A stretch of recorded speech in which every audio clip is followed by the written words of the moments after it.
Hey gang, East Coast Lumberjack. And this week I'm going to give you a really close-up look at the duplicar. Okay, now I bought this duplicar, let's see, probably about 15 years ago now. But this has been around, actually back when I first started making handles in the early 1990s, I was watching this machine work up on the Nashwauk River. Okay, a guy owned it up there, Gerald Bavis. And this is what it is, okay? So it was actually made in the 1890s, okay? And it's a pretty amazing little rig. So it's got a really long main beam here. You can see there's a threaded rod down here, and this whole cutting head, this is where all the work's done here. So this big, it's a really heavy, it's a big piece of steel with 4 slots where you can put these cutting wheels on. Let's take a closer look at this. Okay, so this here, it's on bearings in here, and this big cutting head spins like this. Okay, now these teeth I actually had made. My neighbor, who has a machine shop, made these for me. Okay, and they're bent around and they're actually sharpened on the inside. So every time I go to use this, I usually take a chainsaw file and file these teeth nice and sharp. It works really well if the teeth are sharp. So the other thing I did today, there's some grease nipples on this, on the cutting head, one on each side, one over here, one over here. So I greased those up. There's also a couple of grease fittings here. So this is the gear end, okay? And it's there's some pretty neat things here to talk about. So it has a forward and a reverse. So if we come down here, you'll see I took the old, they used to all be this square link and large teeth. Okay, as you can see right here. And the square teeth, the square chain and the large teeth, they used to skip down here. They used to be up here as well. And I took those off because it was skipping all the time. Every so often it would skip and cause a little divot in my handle. So I took those off. I got chain and sprockets from Princess Auto, and I set those on there, so now this runs nice and smooth. And of course it runs by a little electric motor down here at the back. And this electric motor here, it's about a 2 horsepower motor. It goes to this wooden wheel. Okay, so this turns, goes through here, turns up here, and then all this apparatus turns, and this here handle is a forward and reverse. Okay, so this is neutral right here. Up is forward right here, and this here is reverse. So this changes how this rod here spins. Okay, so the threaded rod that moves the whole cutting head moves the whole way along your work. All right, so let's we'll just do this a little bit at a time. So I'm gonna turn this on so you can see how it runs. So I've got them all hooked up to switches on the wall. So this runs my big blower. That's what takes all the dust out of here. But if I turn this one on, okay, you can see the gears here running.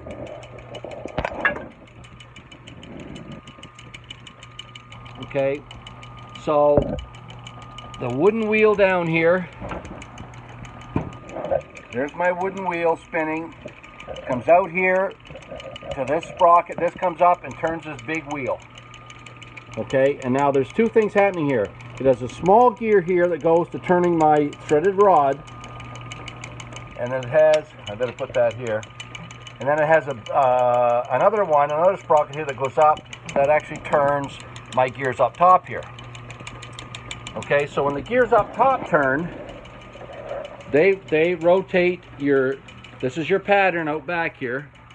It rotates that at the same time it rotates this, and this here is where your piece of work, your wood goes that you're going to carve. Okay, so you can see they're turning in unison. So I had to adjust those so they were turning the same time. Okay, the same way.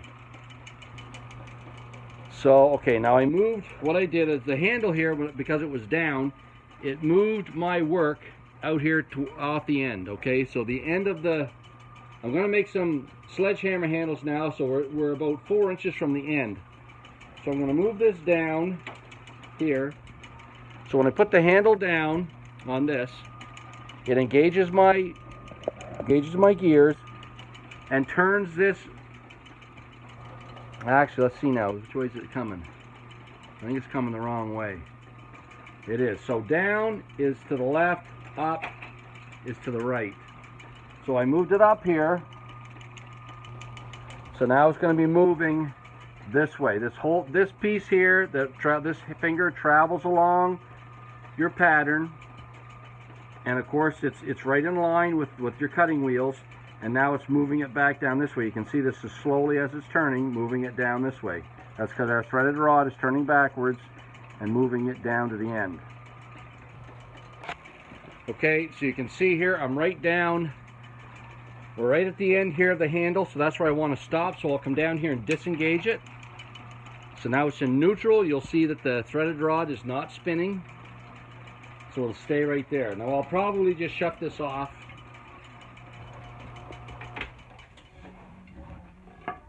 Because I'm not going to run it here for a bit. What I'm going to do is I'm going to actually sharpen the teeth. So I'll try to get you in here so you can see what's going on. Okay, so here's the tooth. And I take my round chainsaw file and I keep it at the same angle that the tooth is. Okay, and I just file it back and forth here until that's shiny the whole way top to bottom. Okay, and you can usually tell by your fingers it's nice and sharp here. A little bit dull still there, so I need a little bit more filing out here. So there's 4 big teeth on this. And I'm going to do the insides till I get a good edge on them.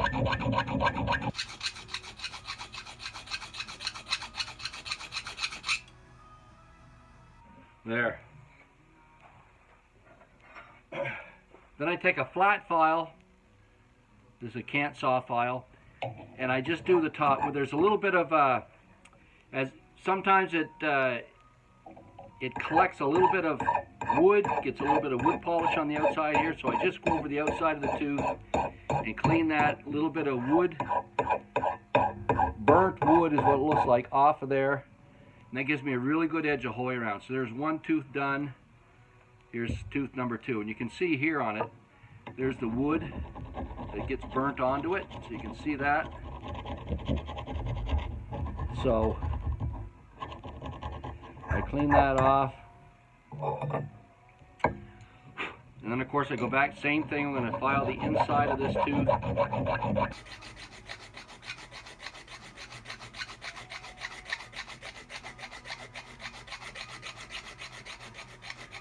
I'm using a 7/32 chainsaw file. And I'm just going around here and making sure that inside, actually I have to sharpen right out to the edge.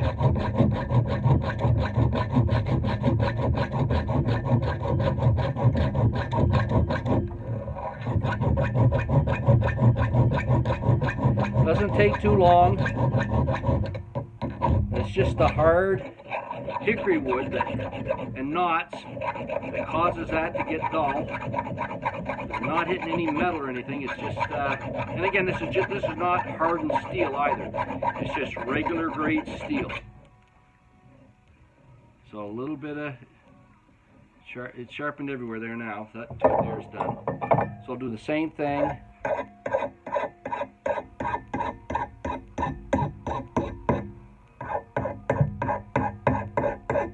Oh, you got company. So this is the last tooth here.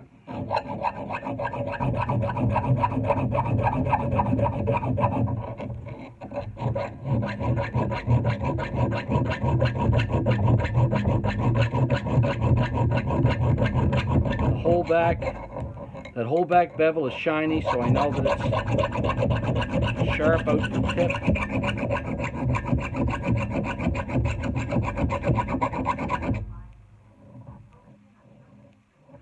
Okay. So all I need to do is finish this one up.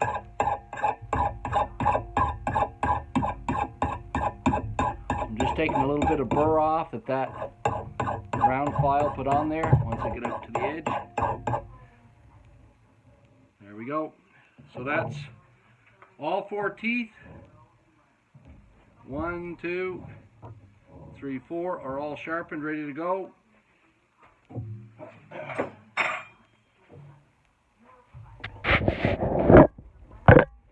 And I've also greased all my fittings. The handle, I've got a new sledgehammer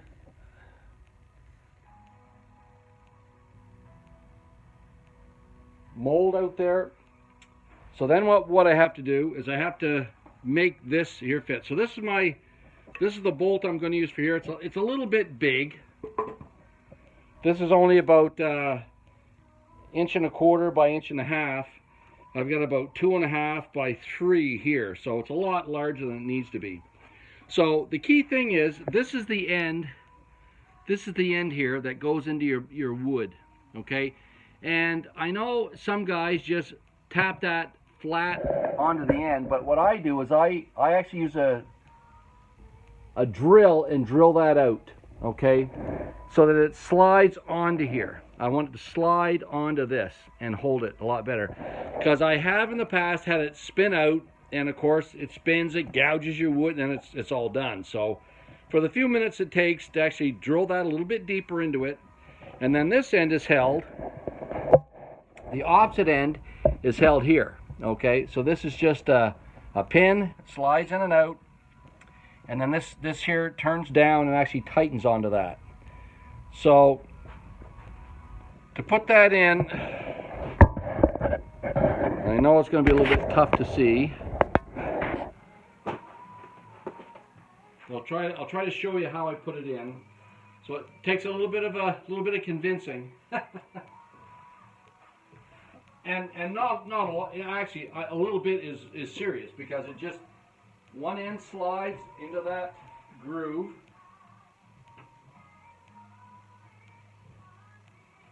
Okay, so I'll show you that. So all I've done is slide that, where I've cut that hole out, I've slid it into there. And I'm just going to tap it along.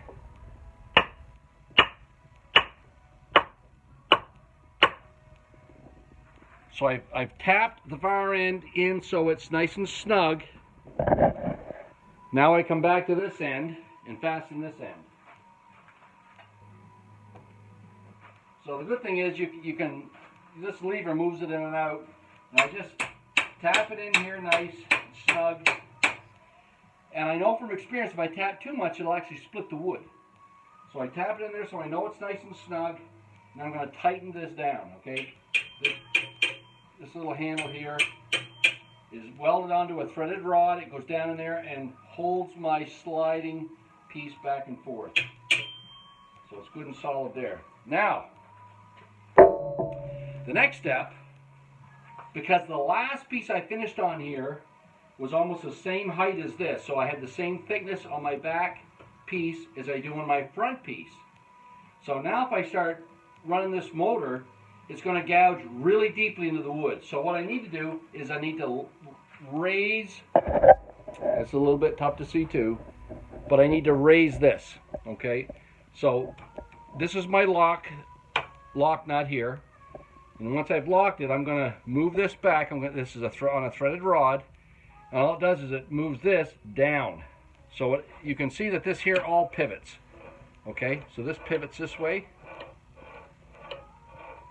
So I'm going to move it down like this here and then spin it so that this here finger goes down quite a bit. Okay, and it moves my wood up, which is why I have up on this when I spin it this way. So I'll spin it down quite a ways. And if I let it go down here, you'll see that this end now, when I let it come down, it stops here. So it's up quite a ways on my teeth. So my teeth aren't biting quite as much out of there.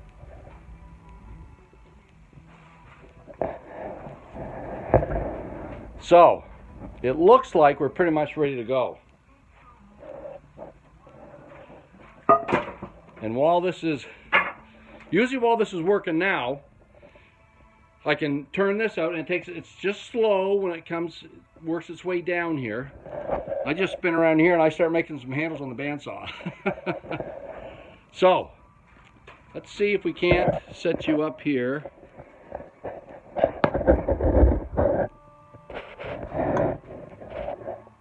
Okay.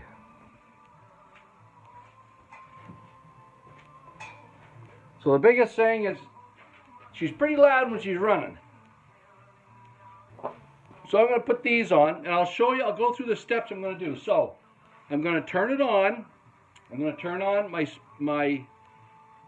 two spindles at the far end that's going to spin my work. Then I have got an on-off switch here at my motor that turns my cutting head. So I turn it on next, and then I use this to hold up the work and let it down easy on the cutting head to see how it's going to cut. So if I take you down just a whisker lower,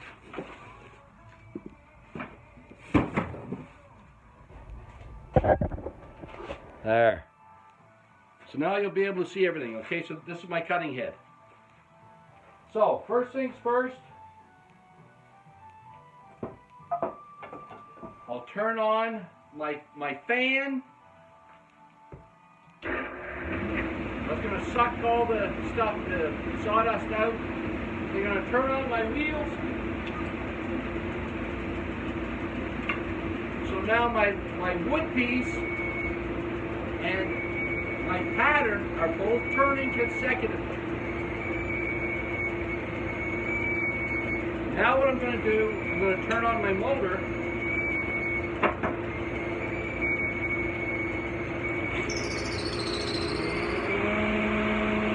And then let the work down.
Now, as you're watching this, much the same as me, you're likely thinking, "Hey, Cumberland, that shirt of yours is a little bit of is dangerous around that machine."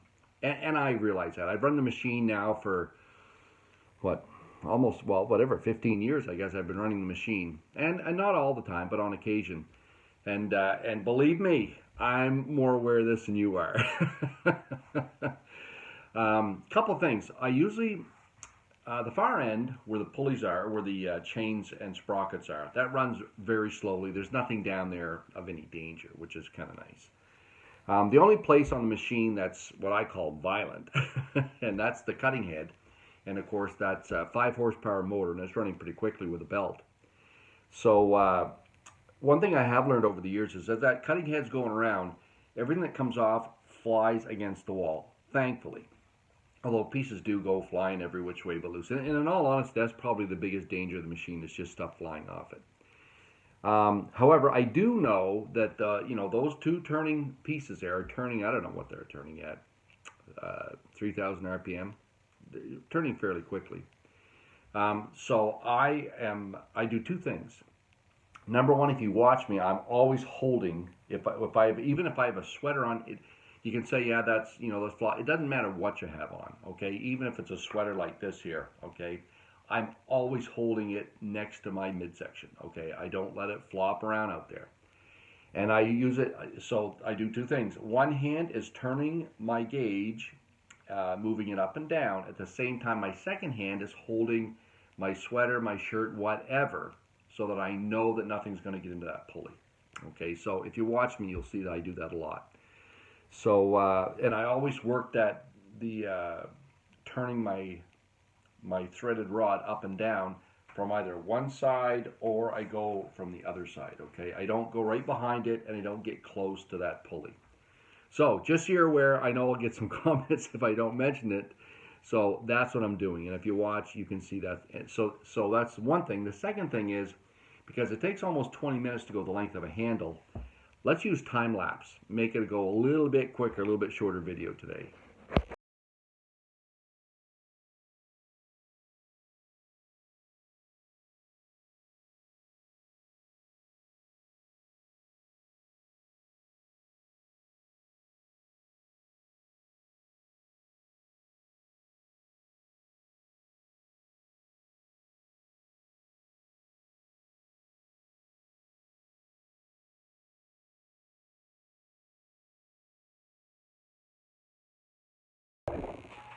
So I had to, we interrupt the duplicar to bring you a delivery. So I thought I heard something when I was setting up the duplicar, and there's these 3 boxes showed up in the garage. So they've got nice steel tape on them, which is a really good sign. But this one here, this is to me, rod. There's another one here for my daughter. So this came from Stihl headquarters in Canada, and it's gone to all the competitors. I competed this year, and then of course wound up announcing. So we're gonna do the big reveal because it's a very light box. It's almost like there's nothing. Even a safety glasses would be heavier than what I feel here. So I thought, I don't know what it is, but might as well bring the gang along to see what's happening. So we'll open it up on camera and see what the good folk at Stihl has sent out east.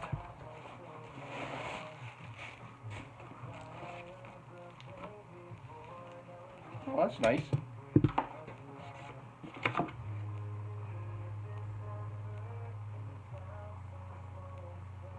So Merry Christmas and Happy Holidays from the good folk at Stihl. So it's signed on the back. Hope you have a wonderful Christmas. Allie McKinnon. That's got to be Josh Clark. He's the Stihl manager for us. And usually the other guy is Dave, but I'm not sure. That looks like a different name. Here's the carving out time for what matters the most. Anyways, great bunch of people out there at Stihl. They're in London, Canada.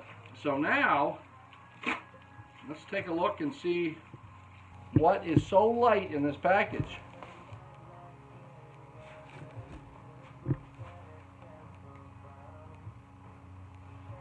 Andreas Stihl from Germany.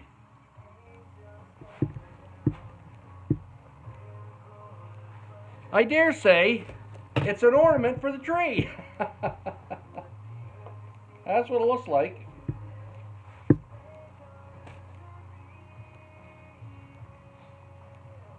And it is. It's an ornament. Christmas ornament. Stihl Timber Sports. Christmas ornament.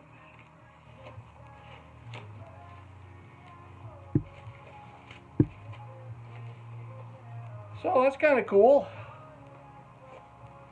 Something not everybody has. But I'm going to have one on my tree this year. So thank you very much, folks at Stihl. Allie, Josh, and the gang. So as long as my daughter Caitlin doesn't look at this, watch my YouTube video before she gets her package, it'll be a nice surprise. I don't think my kids watch many of my YouTube videos. So I think we're pretty safe. Anyhow, let's head back to the duplicar and show you what we're doing here for somebody else's Christmas present. Okay, so I just took it off of the duplicar. You can see this is the end that the point goes in, the far end. So this is where we'll actually put the head on. Nice thin handle. Actually, it turned out perfect. And of course, this is the end that held the large square piece that actually turns the handle round and round. So all I need to do now is take my bandsaw, cut this end off, cut this end off. There. All I have to do is just put my bevel on that, smooth it up. And of course, I put the kerf end. It's a little bit wide, you can see over on this side. So I put that where it's going to be in the middle. And now I can just finish it off and hang them all, and we're ready to go. So that's what the duplicar does. So not bad. It takes about 20 minutes to go down one, 20 minutes to come back again. So it's a longer process than I'd like, but it is what it is. So in the meantime, I just turned out a few more handles back here in the bench. So and so anyways, that's the duplicar. Not sure how long I'll hang on to that. I'd like to sell it, in all honesty. I'd like to get one of the Italian rigs that does 3 or 5 at a time is what I'd like to do. So it's a neat old rig, and it'll turn handles out for you. But it takes up too much room in my shop. And it takes a little bit long. It's a little bit long for me. So anyways, great tool though. Whoever invented that back in the day in the 1890s was a smart man. I can tell you that, because it took a lot of machining, a lot of thinking to get that to work the way it does. But it's quite novel. It's pretty neat to have in here and to show people how it works. So that's the antique duplicar, start to finish. Hope you like that one. It's pretty interesting old rig to watch. And again, the guy that made that did a little bit of thinking back in the day, 1890s. So I got some other bad news the other day. As you know, I used to work for DNR, and of course I went to an auction and bought the old green truck, the 2011. And I call it second time around. Everybody that sees me with the old green truck, the Chevy, thinks they get a kick out of it, of course, because I no longer work at Natural Resources. But I took it in to get it undercoated the other day, and the mechanic said, "Come look at this." So anyways, I get underneath it and looked at it, and the frame is rusting. So now that we're all retired, what's a guy do with that? Anyways, I did get a welding machine, an old Lincoln welder from a friend of mine last year, and I'm gonna get it wired into the garage. I got to wire new outlet 220 so I can run that thing. And I may have to weld that. I may have to grind that all off and see if I can weld something together, because boy, it's something hard to get somebody nowadays to do some welding for you. Especially on the frame of a vehicle. They're worried about liability. Well, I'll put enough goop on her that it'll do me out. Anyways, that's my plan right now. But anyways, I looked at that and thought, man alive, nothing lasts anymore. Nothing lasts. So the old truck, she's the motor still runs like a top. Like those Vortex engines in those Chevys they're bulletproof. But of course now with the frame issue, I've got to get a way around that. So I found one spot. The rest of the frame doesn't look that bad, but there is one place where I see there's a hole in it. So anyways, that's going to be another project. So I got to get that wired up in the garage. I got to get the outlet wired up. I'm going to tear apart that Lincoln welder and try to get it. See what it's like on the inside, and if it still works well, and then we'll see about doing some welding on our own next spring. So anyways, that's a spring project. So I'll keep running her what little I can this winter, and we'll see how it makes out. But nothing lasts forever. As I said, none of us are getting out of here alive, in this on planet Earth. And apparently the truck ain't getting out of her alive either. Anyways, Great seeing you this week, and thanks a lot for hanging out and listening to the video and watching what goes on here at East Coast Lumberjack. I've got some great ideas for some videos in the next few weeks, so we're going to do a big deep dive coming right up. So anyways, have a great week. Talk to you in a bit.